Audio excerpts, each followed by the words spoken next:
Hey, Catalyst. With AI, artificial intelligence, doing more and more in our healthcare day-to-day tasks, like symptom checkers, supplement protocols, we're left with the fair question, where do I fit in?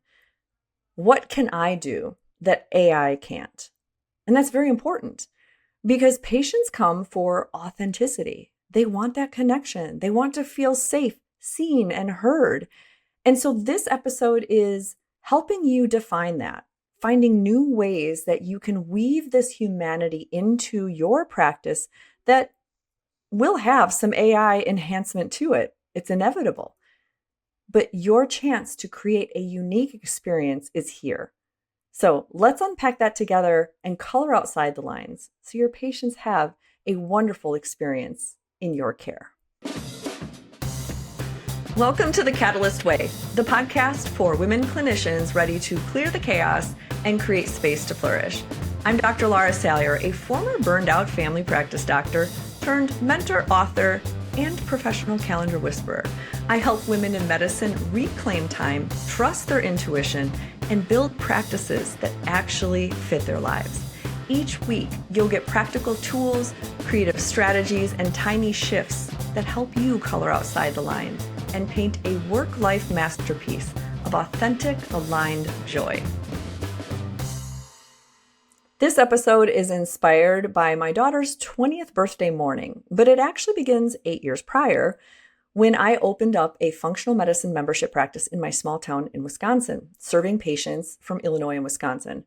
And this was me, a new chapter of my life after suffering from burnout in family practice, and then realizing I wanted to heal patients with a different set of tools. So fast forward 8 years later, I've undergone so many changes. I now have a virtual only practice after closing my office, and I'm enjoying ways to connect with patients across the miles.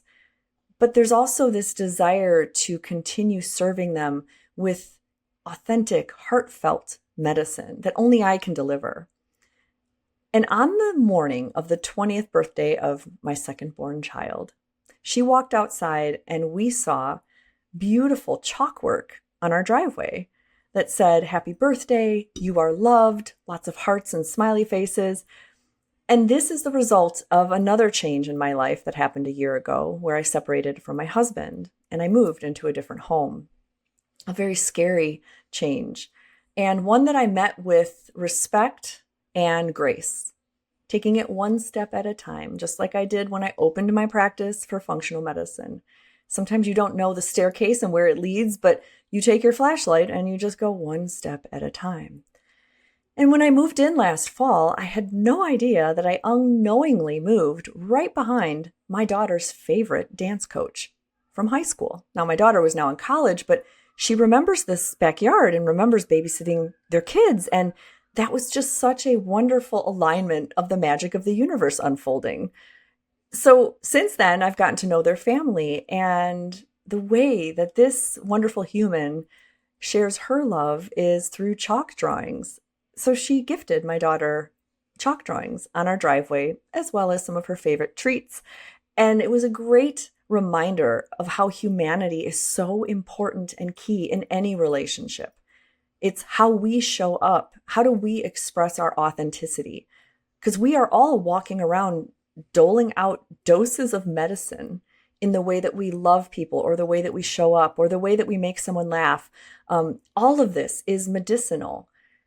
And so that inspired me to think I wanted to do a podcast episode on the contrast between what AI can do for us, but also how you can use technology or other aspects of medical care to self-express your own unique skill set and tools of healing that you bestow as you guide patients through these transformations.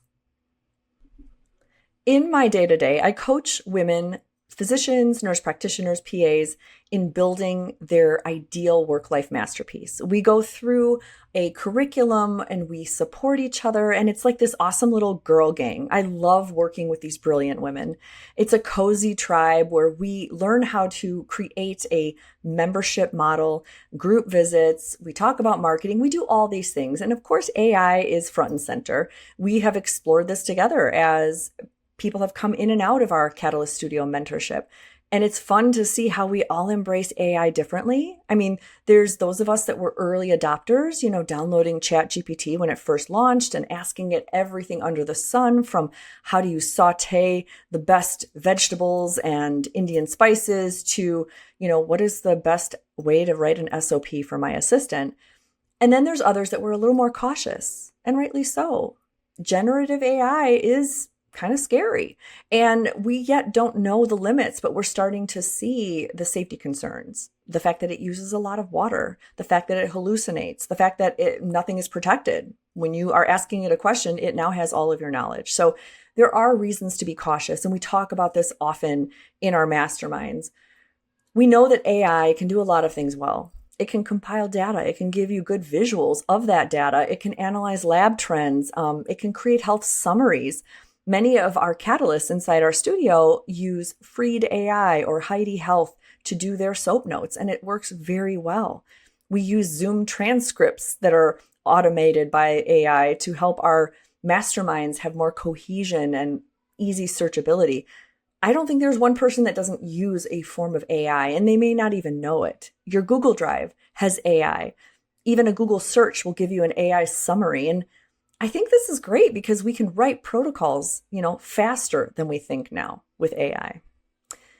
But this is the key. In this day and age, people are now not searching for answers as much.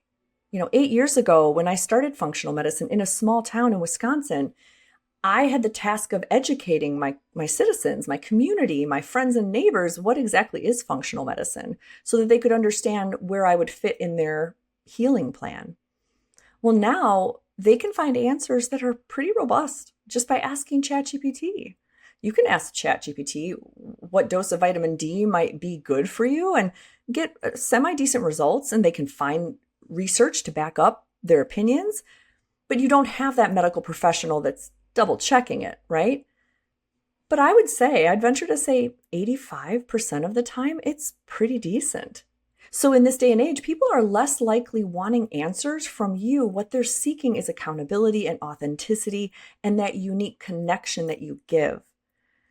And that's why I'm not scared of AI, because AI is only going to enhance the contrast. It's going to show that I am a signature, unique, authentic person doing things in only the way that I can do, with a unique toolkit of medicinal practices that I've cultivated that is different than anybody else I know. And you're the same way. If you're listening and you are perhaps, folding laundry, walking the dog, these are the two examples that I often listen to podcasts in my life. And maybe you're driving, maybe you're about to drop your kid off at soccer practice and you're listening to this. You and only you can deliver medicine in the way that you do. We all have different unique passions and things that we're curious about. And that's why I love helping people create their own unique practice, because you can capitalize on your passions. You can geek out about HPA axis, cortisol and stress, or hormones and fertility, or skincare. And that becomes unique blends of how you look at the world and how you serve your patients. But all on the backs of this is that being scared of AI isn't going to help you. Rather, working with AI and embracing what it can do, and then continuing to find new ways where you show up as your self-expressive, authentic self is going to help your patients differentiate and see that they can know, like, and trust you, they can connect with you, and they can feel safe and heal faster. If you're listening to this and you're rolling your eyes going, I don't know, I feel pretty doom and gloom because I have searched things on ChatGPT or Bard or whatever you're using, and you're going, it's pretty decent. It laid out a whole protocol for one of my patients. I didn't even have to do anything. Well, I've written down a few things that I see that AI can't do, and maybe this will help you feel more confident. AI cannot hold the complexity of the human experience. It might come close to describing it, but it can't sit with a patient during those heavy moments of grief or uncertainty or resistance. It will rush to fix it, but you can practice these pregnant pauses of understanding and support helping patients come to tough realizations along their healing journey that AI just simply will never be able to do. AI can't pick up on those subtle shifts in tone and body language like you can. Feeling that energy shifting in the room or even on Zoom. And AI can't weigh that feedback that it gets from a patient experience so that they can improve, which is something I do often, asking my patients, how do they feel? This complexity of being human in this world deserves an audience, and AI just isn't it. So you can provide that. The second thing AI can't do is really can't translate the science into what I like to call like a soul-aligned action, right? And so patients all the time, in my practice, I tend to overshare. People know that. And what I do is I have summarized their action plan into like 5 bullet points. And then I have a big line. And underneath that line, it says bonus information, because not every patient wants the video, the article, the supporting research, but some do. So I will make a distinction between here's your action steps that are simplified in a bullet point form for those go-getters that are like, just tell me what to do. And then below that is like the reasoning, the why, right? Some of us really need to know the why. I would say 80% of us need that. Why am I doing this? Why are we testing this? Why do you think that's a connection to the symptom I've been having for 10 years? And only we can do that.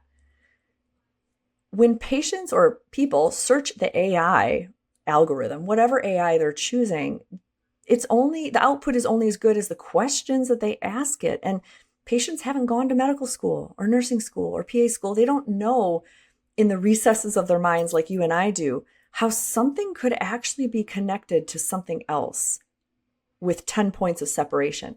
These are the magic glue kind of experiences that make us who we are, is we've had these experiences of understanding how things that feel divergent are actually connected in a common thread. And we can help explain that to patients. A lot of times that can be a Loom video, like a lab interpretation, and just the nuances of your voice, the way that you don't put a lot of weight on one lab result because you're trying to tell them it's in context. This is nothing to worry about. In the whole scheme of things, in my experience, this is not something that we absolutely need to focus on, but this over here definitely deserves our attention. Like they will trust that tone, that inflection. You help them feel like they're right in the front seat of their own medical care, right? And you're able to adapt the plans according to their goals, their priorities, their values. I give this analogy often in my masterminds when people are coming in and they're driving their car and their transmission is dragging on the ground, but they're concerned about the way that their horn sounds when it's being honked. It just doesn't sound right. The pitch is off. Yes, we see the transmission. We see that that is the main problem, but we also address their priorities. So you might change that action plan a little bit differently for that patient, helping them understand how that horn might be connected to the transmission falling out, right? And we're connecting those dots of the physical symptoms. This is something AI can't do. And when you give your patients multiple touch points to get to know you, whether it's your website, your social media, your newsletters, you have a discovery call, maybe you have an initial visit, and then you invite them into a membership. And then maybe you have group visits or open office hours or a help desk. Maybe you have educational events every quarter. You're giving them multiple touch points to get to know you and the culture. And that helps them relax and actually make your care easier because they divulge more information. They let their guard down and they're able to approach you and give you more clues, which again makes everything a lot easier. Quick pause. If you're loving this podcast and secretly dreaming about building a functional or integrative practice that doesn't burn you out, you're my person. Catalyst Studio is the 12-month mentorship for women clinicians who want to build or scale a membership-style practice. We mix practical business strategy with creativity and flow so that you can build a thriving practice that actually fits your life. Come join us. It is the mentorship I wish I had had. You'll find all the information at drlarasalyer.com/catalyst. Now, the third thing that AI can't do is be a mirror. It is a machine. It is reflecting back what is put in. It is picking from a subset of data that's already been entered. It's not able to yet really get to know that patient and find the truth that is inside, or even offer any intuitive guided insight into their care plan.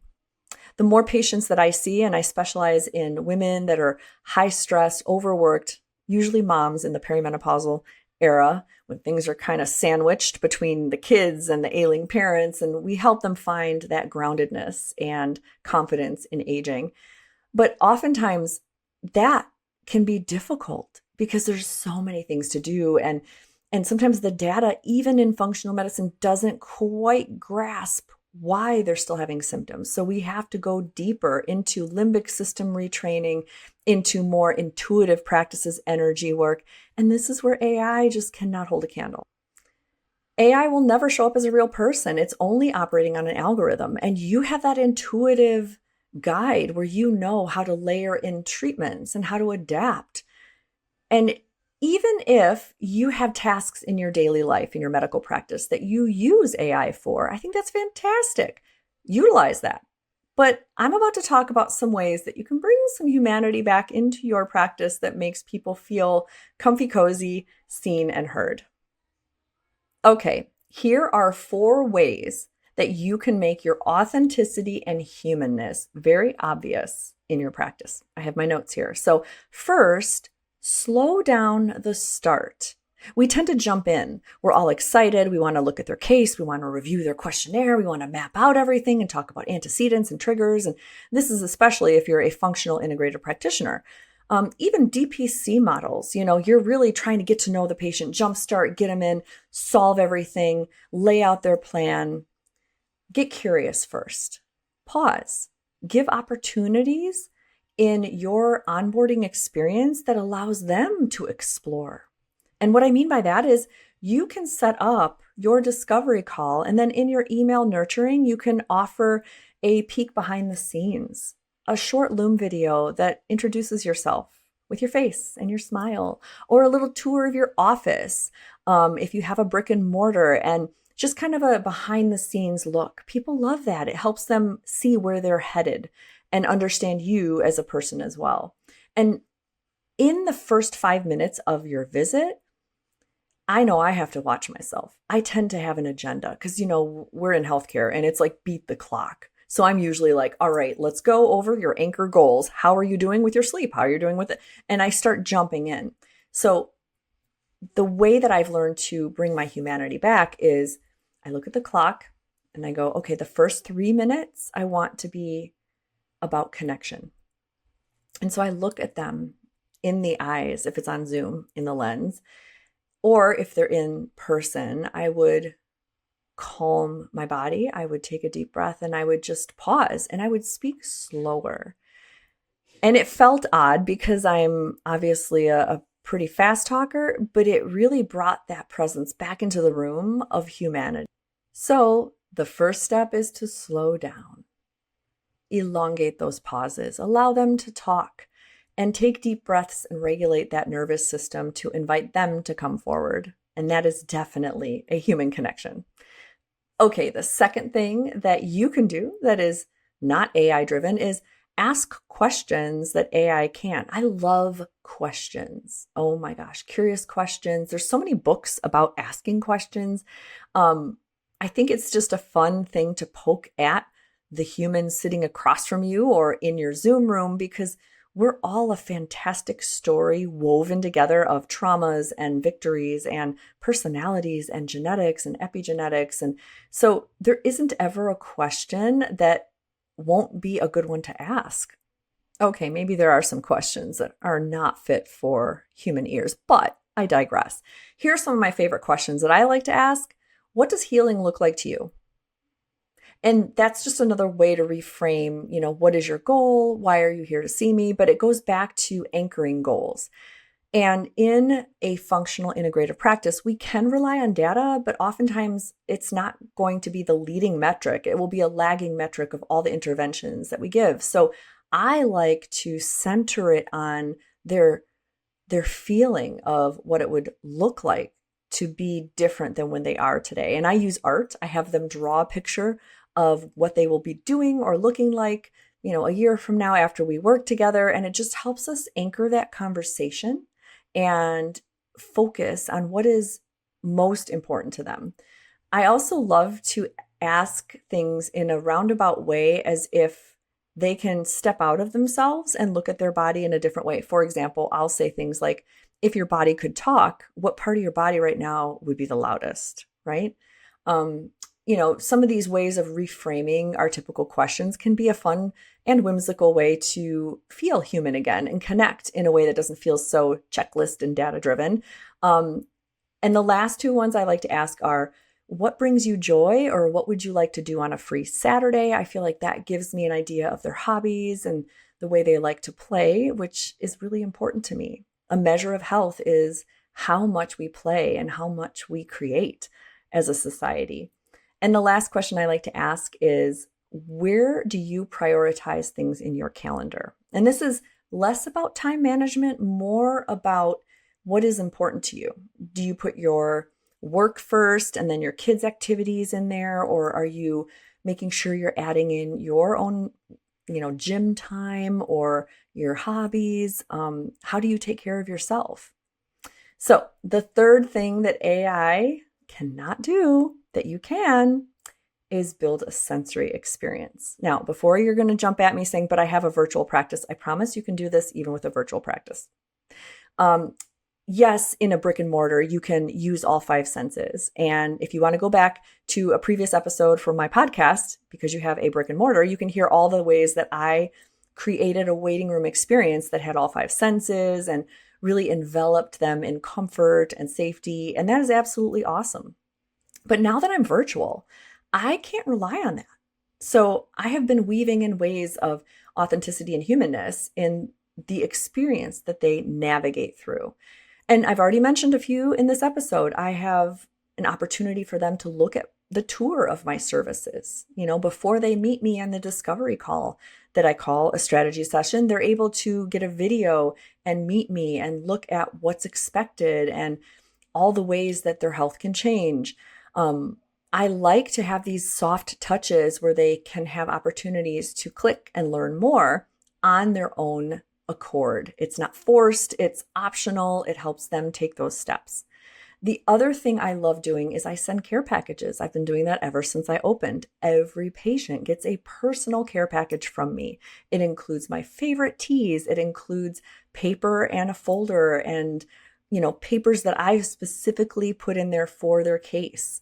It includes a signed book from me and a little vitamin container and what else? A bookmark. It's just fun to be able to send a personal welcome care package. And that's one way that I show that human connection. Another way is I have changed my waiting room on Zoom. So it's a fun video. It's just a slideshow of me, saying, get a beverage ready. We're going to start coloring outside the lines. Obviously it's very branded, but it's whimsical, fun, kind of sets the tone that we don't have to be so serious. We're here to help. We're here to guide, and we can co-create health together. Another way that I like to add humanness is anticipating that they're going to fail. We're human. We're going to get off track. So every patient at their graduation gets a 3-colored plan, like an asthma action plan, green, yellow, red. Green is where their scores are good, baseline. And it tells them the activities and the supplements that they should stay on for maintenance. And then if their scores dip or aren't optimal and they're in the yellow zone, it has a slightly different recommendation listed. And then obviously the red is like SOS. So they have the ability to feel that it's okay if you get off track. We are human, and you're not a robot, and you're not going to graduate my services and suddenly never have a health problem for the rest of your life. So acknowledging that humanness is very important to me. Finally, the last way that you can introduce more humanness into your AI model is adding meaning to these small wins. So, if a patient goes through a weekend or a week away at a vacation or maybe a wedding, and they've been struggling with candidiasis and they are really worried when they come back that they weren't perfect. they had some sugar and they forgot their supplements on 2 days, you can at least celebrate that they went into a very difficult situation and they were adherent for 80% of the time. That's huge, right? Bring meaning to that. Like, look at how you prioritized yourself. I'm so proud of you for venturing into this difficult situation and you still rocked it 80% of the time. That's huge, right? I mean, celebrating the meaning behind these wins, and naming these transformations. AI could never. So, if they become emotional, right? Acknowledging the crying is actually anti-inflammatory. It's actually good for you. And I'm honored that you felt comfortable enough to let that release go. And I appreciate you. I see you. This is the humanness that we all deserve to have when we're picking a practitioner that can guide us to our next stage in life of better health. See, if your patients can feel seen and not analyzed and feel connected and safe, because you're being your authentic human self, that is medicine right there. That is the magic of healing. And that relationship can't be taken over by AI. So let's review the takeaways. The way you can create more humanity and authenticity in your practice is 1, slow down the start. 2, ask questions that AI can't. 3, build a sensory experience. And 4, celebrate the meaning behind some of these smaller wins. And every episode ends with a catalyst question. So here it is. What is one thing that you naturally do in practice that no AI ever could? And how can you amplify this? I would love to hear your suggestions. Drop them below. Subscribe to this episode, share it with a colleague, and let me know how you bring your own unique humanity into your delivery of medicine. Until next time, keep coloring outside the lines. Thanks for listening to The Catalyst Way, where we clear the chaos and create space to flourish in medicine and life. If today's episode lit a spark in you, your next step is to go take the Catalyst Archetype quiz. It's fun, free, and freakishly accurate. Go to drlarasalyer.com/create. In less than 5 minutes, you'll uncover your burnout risk, your creative strengths, and work rhythms that energize you. Because it's not about finding a perfect plan, but rather flowing with the one that fits you. Go to drlarasalyer.com/create. And remember, teeny shifts create massive impact. So keep coloring outside those lines.